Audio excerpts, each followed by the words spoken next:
All stories were told by people and are alleged. Believe at your discretion. Some stories age. This one doesn't.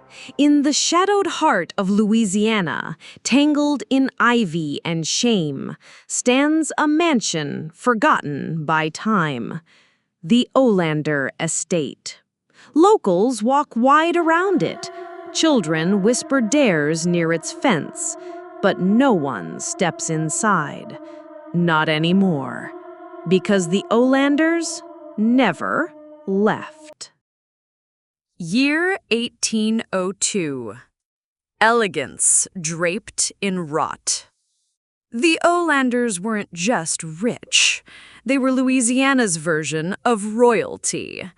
Old money soaked in new sin. Lord Silas Olander, the patriarch, was a silver-haired snake of a man with sea-glass eyes that lied as smoothly as his imported brandy. He owned railroads, people, politicians. He believed in nothing but control.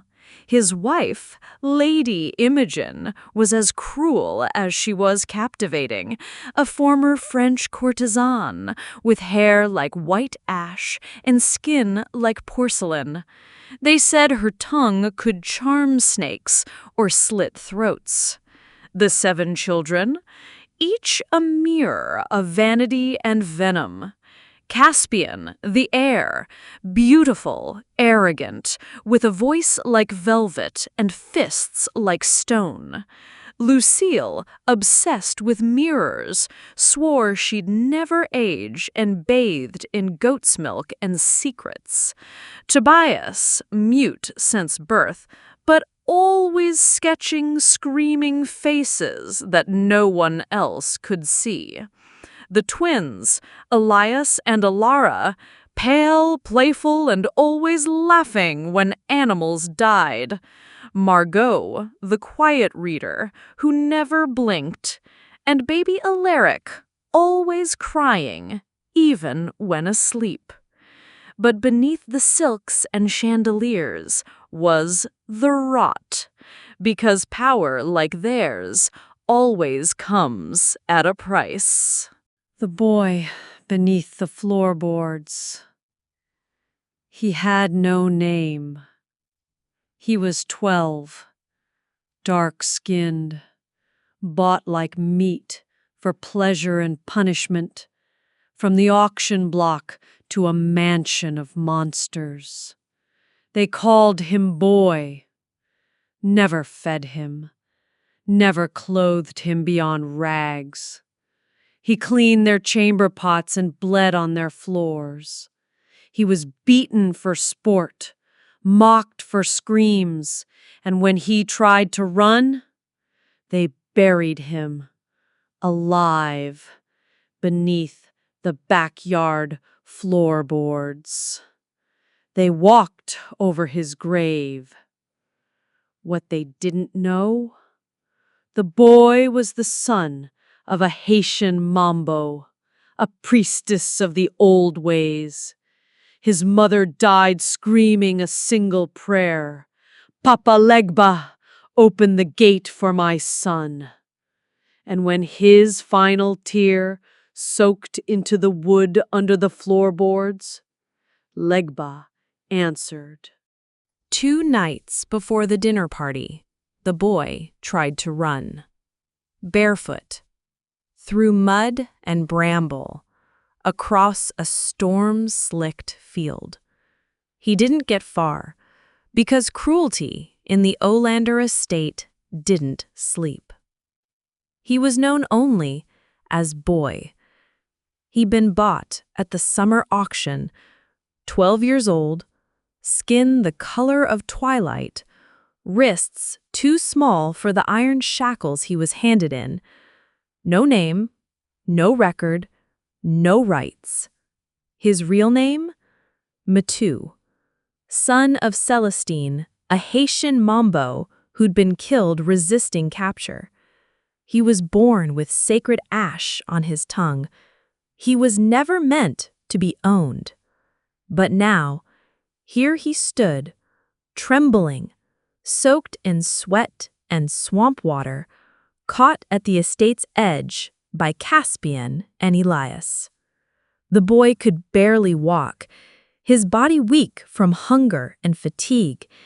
It has been a week of torture and pain. He could not take it anymore and tried to escape. He saw the opportunity from the distraction of the upcoming dinner party the Olanders were planning. The door of the cellar he was tied in was left slightly ajar. He crawled silently out, dragging his leg, limp, from one of the blows it took from Silas. The boy could not escape his sad fate. He didn't go far from the plantation when he heard footsteps quick behind him. And in that moment, he knew it was over.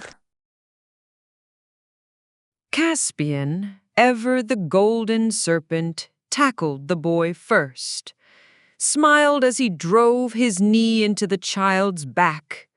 Trying to flee a house that fed you, you ungrateful little beast. He dragged him by the ankles back toward the mansion. The boy kicked, screamed, but no one listened. Inside the house, the others gathered, not to help, but to watch. They tied the boy to a pillar in the cellar, not for punishment, for sport. Silas called it discipline, but this was theater. Each family member played a role. Silas, with his cane of polished bone, used it to draw blood from the boy's back with slow, precise strikes. Imogen, sipping wine, dabbed at the blood with her lace kerchief, murmuring, "He stains beautifully." Lucille smeared ash on his cheeks and said it brought out the whites of his eyes.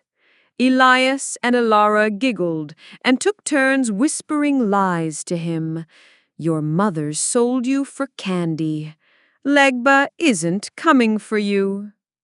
Tobias sketched the moment in silence, tears in his eyes but never daring to intervene. His drawing showed more than the room. It showed fire, a gate, 9 chains. When the boy collapsed, silent, bleeding, eyes unfocused, Caspian asked if he should end it. But Silas held up his hand. "No, let the ground eat him." He didn't say it out of fear. There were no consequences for people like him. He said it out of arrogance. They were Olanders, above God, above man. Elias and Tobias dug the hole beneath the very floorboards of the yard they would later feast in. 6 feet. Shallow because the soil was hard. The boy still breathed, barely, when they dropped him in. Lucille tossed a rose in after him. Imogen whispered, "Good night, pet." Then they buried him, alive, face down, under imported wood and 1,000 years of generational sin. The boy didn't scream, not at first, but beneath the dirt, beneath the floorboards, he wept. And with his final tear, he mouthed his mother's last words. "Papa Legba, uve barrier, fel tande mwe." Papa Legba, open the gate, let him hear me. That tear, salted with death, sorrow, and rage, soaked into the wood. It was not forgotten, it was heard. The Olanders didn't hide what they did. They bragged about it with silence. They told the world it never happened because they could. But what they didn't understand was that the dead do not forget. And Legba, he listens loudest when a mother's prayer is unfinished. That night, the gate cracked, and the boy who had no name was about to become the name they never stopped fearing. The Last Dinner, 1802. It was supposed to be just another dinner, but something was already wrong. The room felt heavier than usual. The candles flickered, even though no windows were open. The fire hissed in the hearth like it knew what was coming. The Olander family sat at their long dining table, dressed in their finest clothes, laughing, drinking, pretending nothing was wrong. But under their feet, a secret was buried. The boy. Still beneath the floorboards, still alive. At least he was a few nights ago. Around the table, Lord Silas, the father, sat at the head, calm, cold, tapping his cane with every bite. Lady Imogen, his wife, wore silver silk and smiled too much. Caspian, their oldest son, kept checking his reflection in a spoon. Lucille stared into her wine like it was a mirror. The twins, Elias and Alara, played with their food, giggling. Tobias, the quiet one, drew something on a napkin instead of eating. Margot read a book under the table.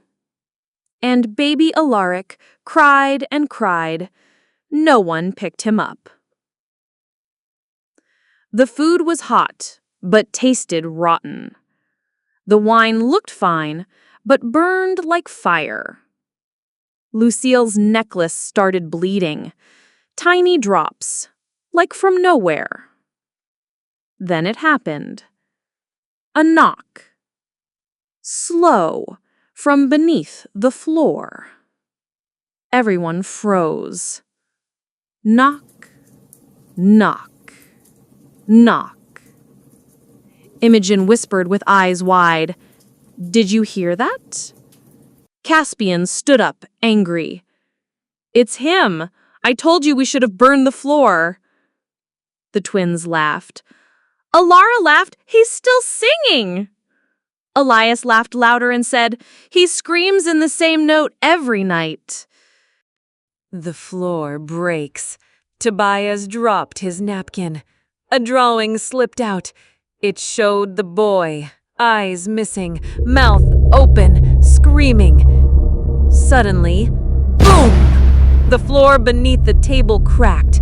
Dust and dirt burst up like a small explosion. The candles blew out. The violin in the corner started playing on its own, backwards.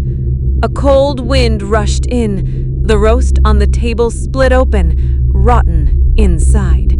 The hand. From the broken floor, a hand rose, small, burned, dark-skinned. It pointed at each family member, one by one. 9 fingers, 9 souls, 9 deaths. The Olanders thought they buried a problem, but what they really did was wake something older than them. Papa Legba didn't come inside. He just locked the door from the outside. That night was the last time the Olanders were ever seen in the world, because from that moment on, they were trapped. Not just in the house, but in time. And the boy they buried was no longer alone. The curse begins. It started with the mirrors. They stopped showing faces, only shadows. Always watching, always waiting. Then the fruit rotted. No matter the harvest, mold in seconds. The wine turned to blood, and then they stopped aging. At first, it seemed like a miracle. No wrinkles, no decay, but their skin pulled tight. Their veins throbbed like worms.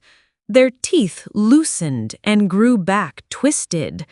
Their hearts beat, but not forward, only to hold them still, alive but not living.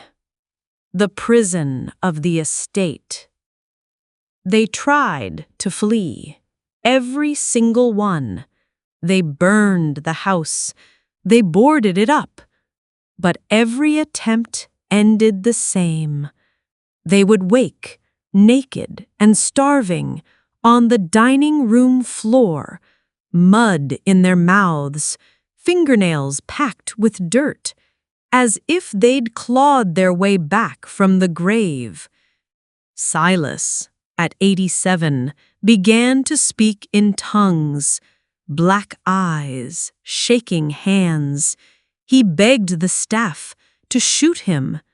They tried. The gun backfired, took his jaw instead. Lucille aged backward, skin smooth, hair golden, but her insides decayed. By year 100, she screamed through the mouth of a baby, held in her mother's arms, who whispered, "I can't lose her again." They relived the same night, a dinner party no one could leave. Candle flames danced on their own. Silverware bled rust. Music played in reverse. And under the floorboards, the boy screamed. And Legba? He never came in. He just locked the door from the outside. The Olanders weren't cursed with ghosts. They became them. Each member bound to one of the 9 gates of suffering. Each forced to feel what they gave, in reverse. For centuries. One skin peels every morning. Another chokes on invisible chains. One hears every scream they ignored, looped in their ears like a lullaby. And the house still stands. Visitors who get too close see faces in the windows. Some hear piano music, notes playing backward. A few claim they saw a boy's hand reaching from beneath the floorboards, not to escape, but to pull someone else in. Some houses are haunted, others are held hostage. The Olander family never died, because death would be mercy. Papa Legba made sure they would live until the debt was felt. Sleep well, but if you ever feel cold hands brushing your ankles at night, don't look down. They might just be reaching from the dining room below.